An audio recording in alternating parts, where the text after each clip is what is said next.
Абай аймақ медиа холдингінің шығармашылық тобы қаламыздағы сайлауға дайындық барысын білу үшін Шәкәрім университетінің базасында орналасқан номері 178 сайлау учаскесінде болып қайтты.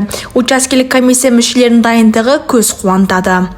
Бүгінде 178 сайлау учаскесінде 2337 адам дауыс береді деп күтілуде.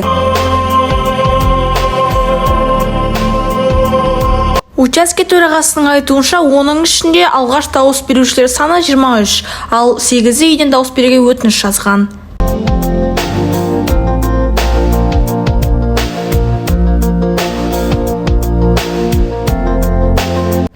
Кезектен тыс президент сайлауына 3 күн қалған ескере отырып, қала тұрғындарын дауыс беруге қатысуы маңызды екенін жеткізгіміз келеді.